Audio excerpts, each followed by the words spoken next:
यहाँ पे युक्षी की कंपनी का डायरेक्टर डांट रहा होता है युक्षी के मैनेजर को कि वो युक्षी को संभाल नहीं पाया, और उसकी डेटिंग वाली बात रिलीज होने के बाद वो बहुत सारे एंडोर्समेंट खो चुके हैं, और साथ ही युक्षी के फैंस भी उसका साथ नहीं दे रहे हैं। युक्षी की फॉलोइंग कम पे कम होती जा रही है हर दिन। तभी वहाँ पे युक्षी आता और कहता है कि ये सारी उसकी गलती है, मैनेजर का उसमें कोई भी हाथ नहीं है, उसने मैनेजर की बात ही नहीं मानी थी। डायरेक्टर बोलता है तो ठीक है, सबको क्लियर कर दो कि तुम किसी भी रिलेशनशिप में नहीं हो, और साथ ही यूची को मैं तुम्हारे असिस्टेंट की जॉब से निकाल दूंगा। युक्षी इन चीज़ों को सुनकर बहुत ही गुस्सा होता है और कहता है कि यूची कहीं भी नहीं जा रही है, साथ ही मैं सारे फैंस को ये बता दूंगा कि मैं रिलेशनशिप में हूँ, क्योंकि इसमें कोई गलत बात नहीं है। डायरेक्टर यहाँ पर बहुत ही ज़्यादा गुस्सा होता है, तो युक्षी कहता है अगर आप मेरी लाइफ के साथ एडजस्ट नहीं कर सकते तो मैं आपके साथ कॉन्ट्रैक्ट ख़त्म करने को तैयार हूँ। वहीं यहाँ पर यूची खाना बनाकर लेकर आती है युक्षी के लिए उसकी कंपनी में, और कुछ जो लड़कियां हैं कंपनी की वो बात कर रही होती है कि किस तरह से इस रिलेशनशिप से युक्षी को कितनी ज़्यादा परेशानी हुई है। यहाँ तक कि डायरेक्टर तो युक्षी के साथ उनका कॉन्ट्रैक्ट ख़त्म करने को तैयार है। ये बात सुन के यूजी बहुत ही चौंक जाती है और उसके हाथ से टिफिन बॉक्स गिर जाता है, जिससे उन लड़कियों को पता चल जाता है कि यूजी वहाँ पर है। उसमें से एक लड़की आती है और कहती है कि युक्षी तो अभी बहुत बिजी हैं, अगर तुम उनसे मिलना चाहती हो तो मैं बात करवा सकती हूँ। यूजी कहती है नहीं, युक्षी को मत बताना कि मैं यहाँ पर आई थी। और फिर वो अपनी ही सोच में खोकर चल रही होती है घर की तरफ, और ये याद कर रही होती है कि जब भी उसने युक्षी से पूछा था कि उसके रिलेशनशिप की वजह से उनके करियर में कोई अफेक्ट पड़ रहा है, तो युक्षी ने हमेशा झूठ बोल के कहा था कि हमारे रिलेशनशिप की बात की वजह से भला किसको फ़र्क पड़ेगा। उसको बहुत ही ज़्यादा बुरा लग रहा होता है युक्षी के लिए। अब वो घर में इंतज़ार कर रही होती है। युक्षी स्माइल करके वहाँ पे आता और बोलता है अभी तक का तू घर नहीं गई क्या? युक्षी कहती है कि मैं तुम्हारा इंतज़ार कर रही थी, तुमसे मिलने के बाद ही घर जाना चाहती थी।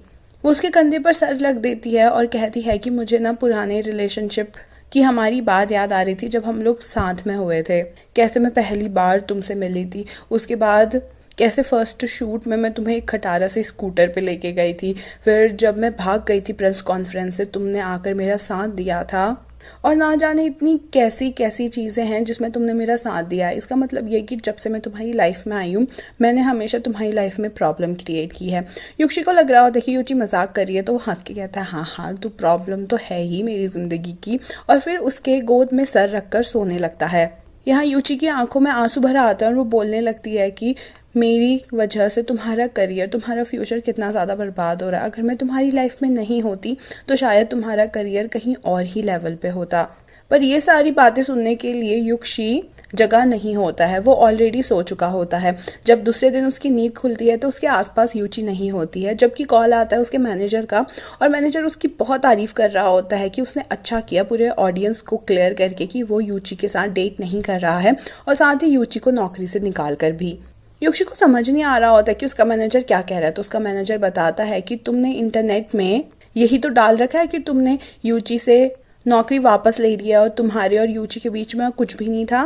तभी हम फ्लैशबैक में जाते हैं और देखते हैं कि ये स्टेटमेंट युची ने नहीं लिखा था उस वक्त जिस वक्त तो युक्षी सो रहा था। जब युक्षी पूरी तरह से सो चुका था तब जाके युची ने ये स्टेटमेंट इंटरनेट पे डाला था और उसके फोरहेड पे किस करके उसको लास्ट गुड बाय कहा था।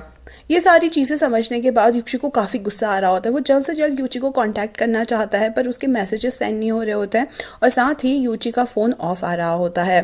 वो सीधा अपने मैनेजर के पास पहुंचता है और उसको धमकाने लगता है कि अगर तेरी वजह से यूची गई है तो मैं तुझे छोड़ूंगा नहीं। मैनेजर बोलता है अरे मैं तेरे को नहीं समझा पाया तो मैं यूची को क्या समझाऊंगा, मेरे कहने पे थोड़ी चलेगी यूची। पेंडुओ भी उसे हिम्मत दे रही होती है कि शायद यूची की कोई मजबूरी हो इसलिए वो बिना कुछ कहे चली गई है, पर यूची काफ़ी ज़्यादा गुस्से में होता है और वो उसी वक्त निकलना चाहता है यूची को ढूंढने के लिए। तो तभी उसका दोस्त बोलता है कि क्या तूने उसके पापा के ऑफिस में जाकर देखा, और युक्षी सीधे पहुंच जाता है कॉलेज में उसके पापा के ऑफिस के पास, पर कोई भी दरवाज़ा नहीं खोल रहा होता है। तो वहाँ का वर्कर बताता है कि इस कॉलेज के जो प्रिंसिपल हैं यानी कि युची के पापा वो कहीं पुराने से गांव में गए हैं अपनी रिसर्च करने के लिए। वो घर आता है, दोबारा से इंटरनेट पे देखता है कि कितनी गलत गलत बातें हो रही है युची के बारे में, कैसे सारे लोग कह रहे हैं कि युची ने पक्का कुछ गलत किया होगा इसलिए उसको जॉब से निकाल दिया, और कि युची किस टाइप की लड़की है कि उसने इतने बड़े फिल्म स्टार को अपने जाल में फंसा लिया। ये सारी चीज़ें देखकर युची को काफ़ी गुस्सा आ रहा होता है। जब वो सुबह उठता है उसको कोई भी चीज़ अच्छी नहीं लग रही होती है, हर चीज़ उसे युची की ही याद दिला रही होती है। वो उसके स्टडी रूम पे चले जाता है और उसको याद आता है कि कैसे उसने युची से कहा था कि तू कभी मेरे लिए पोयम नहीं लिखती है, और उसने जाते जाते युक्षी के लिए पोयम लिखी होती है। ये सारी चीज़ें देखकर युक्षी को यूची की काफ़ी ज़्यादा याद आ रही होती है और वो बहुत इमोशनल हो जाता है। तभी उसके मैनेजर का कॉल आता है और वो बोलता है कि अगले ट्यूसडे तुम्हारी प्रेस कॉन्फ्रेंस है जिसमें तुम सबको ये क्लियर कर दो कि तुम्हारे और यूची के बीच में कोई रिलेशनशिप नहीं था। और ये बात सुनते ही युक्षी एकदम से मान जाता है। मैनेजर तक सरप्राइज होता है कि वो युक्षी जो हमेशा अकड़ा करता था हर बात में, वो इतनी जल्दी इस तरह की प्रेस कॉन्फ्रेंस के लिए कैसे मान गया। दूसरी तरफ हम देखते हैं कि यूची पहुंच गई है अपने पापा के पास और वो उनसे बैठकर बात कर ही रही होती है कि उसका फ़ोन पानी में गिर जाता है। उसके पापा उसे लाने जाते हैं पर यूची मना कर देती है कि पानी बहुत गहरा है तो आप इसको मत लेकर आओ। और उसका भी मन नहीं लग रहा होता है युक्षी के बिना। उसको हर जगह युक्षी दिखाई दे रहा होता है, उसको बुक में युक्षी दिखाई दे रहा होता है, उसको मछली पकड़ने वाले आदमी में युक्षी दिखाई दे रहा होता है, यहाँ तक कि जब वो नॉवल पढ़ी होती है उसमें उसको भी युक्षी दिखाई दे रहा होता है। वो एक बार के लिए युक्षी को कॉल करने का सोचती है पर फिर रुक जाती है ये सोच के कि ये युक्षी के करियर की बात है और वो जितना युक्षी से अभी दूर रहेगी उतना ही युक्षी के करियर के लिए अच्छा होगा। पर यहाँ पे ये तीनों के तीनों बैठकर कैसे ना कैसे करके इंटरनेट पे यूची की इमेज अच्छी करना चाहते हैं। वो बहुत सारे कमेंट्स कर रहे होते हैं कि यूची काफ़ी ज़्यादा अच्छी लड़की है, उसने कोई भी गलत चीज़ नहीं की, उसने अपने बेस्ट फ्रेंड को धोखा नहीं दिया जबकि उसके बॉयफ्रेंड ने उस पर चीट किया था और ये सारी चीज़ें। पर इंटरनेट पे लोग बाग यूची की बुराई करने से रुक ही नहीं रहे होते हैं। तभी युक्षी को मैनेजर का कॉल आता है और वो पूछने लगता है कि मुझे क्या अरेंजमेंट करनी है, मैं इंटरव्यू में किस किस चैनल्स को बुलाऊं और तुमको क्या क्या चीज़ें चाहिए। तो युक्षी कहता है कि तुम अपने हिसाब से सारी चीज़ें कर लो और ये बात पेंडुओ सुन लेती है। पेंडुओ कहती है कि अंकल यू, मैंने तो आपको बहुत अच्छा समझा था, मैंने सोचा था कि आप सच में यूची से प्यार करते हो और आप कभी भी ये बात सबके सामने क्लियर नहीं करोगे कि आप और यूची रिलेशनशिप में नहीं हो। मुझे लगा था कि आप में इतनी हिम्मत है कि आप पूरे दुनिया के सामने ये एक्सेप्ट कर सको कि आप और यूची साथ में हो। अच्छा हुआ यूची आपको छोड़ के चली गई और वो वहाँ से चली जाती है। यहाँ पर युक्षी दोबारा से जाकर इंटरनेट पे यूची के बारे में अच्छी अच्छी चीज़ें लिखने लगता है और यहाँ तक कि वो पोयम भी अपलोड करता है जो कि यूची ने युक्षी के लिए लिखी थी। और यहाँ पे आधे लोग यूची की बुराई कर रहे होते हैं पर आधे लोग अब यूची के सपोर्ट में आने लग गए होते हैं। इंटरनेट पे कुछ लोग तो ये भी बोल रहे होते हैं कि मैं भी उसी यूनिवर्सिटी में पढ़ती हूँ जिस यूनिवर्सिटी में यूची पढ़ती है और यूची ने किसी को भी धोखा नहीं दिया था जबकि उसके बॉयफ्रेंड ने उसके बेस्ट फ्रेंड के साथ चीट किया था। यूची बिल्कुल इनोसेंट है। और ये सारी चीज़ें देखकर युक्षी को थोड़ा बहुत अच्छा लगने लगता है। पर इधर यूची की तबीयत खराब हो जाती है और उसके पापा उसे रेस्ट करने को कहते हैं।